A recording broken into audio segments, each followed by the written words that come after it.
you don't write the truth. You say Russian mercenaries. Well, what is French Légion étrangère?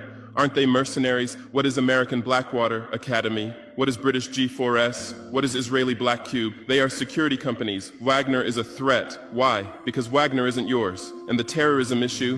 Who created this terror? Who founded Al-Qaeda?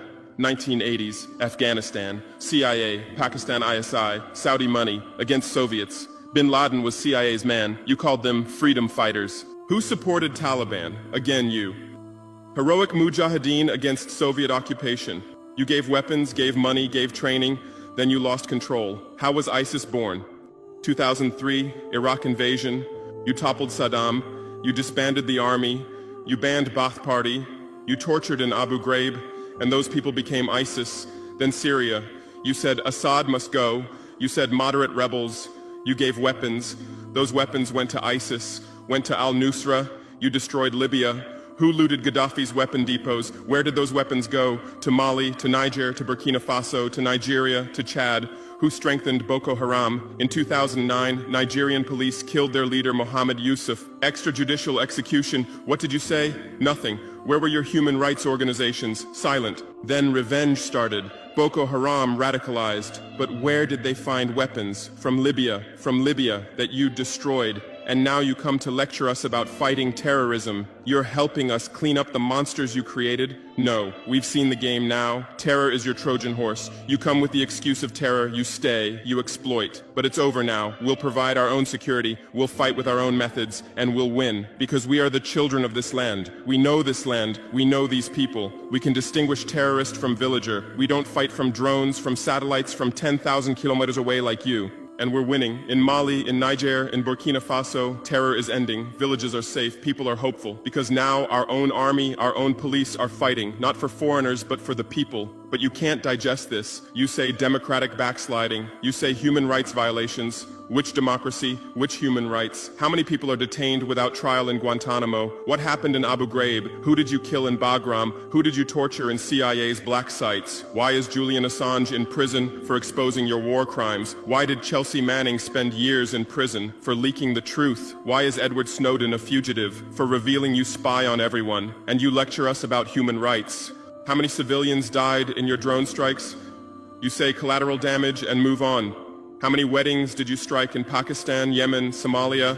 How many schools did you bomb? How many hospitals did you burn? And you teach us the laws of war? Look, I come from war. I know the front. I've seen death. I've carried wounded soldiers. I've consoled mothers of martyrs. And I tell you, a real soldier protects his people. A real soldier doesn't harm civilians. A real soldier fights with honor. Your mercenaries, your drone pilots, your special forces, they're not soldiers, they're killers.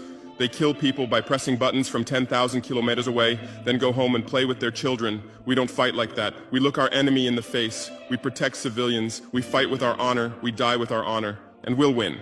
Because the righteous win. Because those who fight with their people win.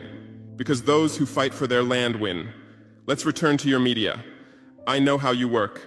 I have friends who work within the system. There are journalists with conscience, but they stay silent. Why? Because the system silences them. Those who write the truth get fired. Investigative journalists are laid off due to budget cuts. Dissenting columnists are shown the door because reader interest has declined. And what replaces them? Experts from think tanks, NGOs, universities, all saying the same thing, all defending the same thesis. West is good, Africa is bad. So who are these experts? Where do they get their funding?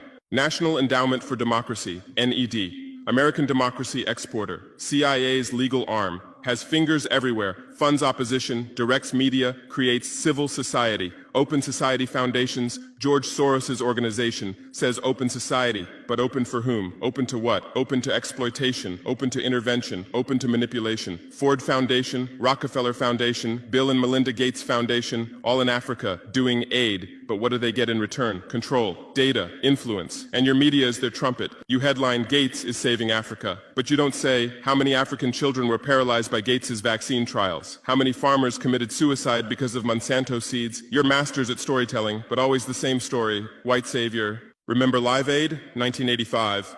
We Are the World, charity concert for Africa, millions raised. What came to Africa? Corruption increased, dependency increased. but it was a great story for you. Bob Geldof became a hero. Musicians looked conscientious. Viewers felt good about themselves. Africa remained hungry. Remember Kony 2012? Viral video. Stop Joseph Kony. 100 million views. Result? Kony is still free, but the video maker got rich. Invisible Children organization collected millions. What came to Uganda? American soldiers. And you present these as success stories. Angelina Jolie, Madonna, Bono, all Africa volunteers. They come, take photos, adopt children, leave. And you say, interest in Africa increased. What interest? Whose interest? Interest for what? Madonna adopted from Malawi. You made headlines. But 100 children die from malaria every day in Malawi. You didn't write that, because that news doesn't sell. Bono became Africa's spokesperson, raised billions with U2 concerts, but moved his company to Netherlands to avoid taxes. Money stolen from Africa also passes through Netherlands. Did you write about this? George Clooney campaigned for Darfur, said save Darfur. Result? Sudan split.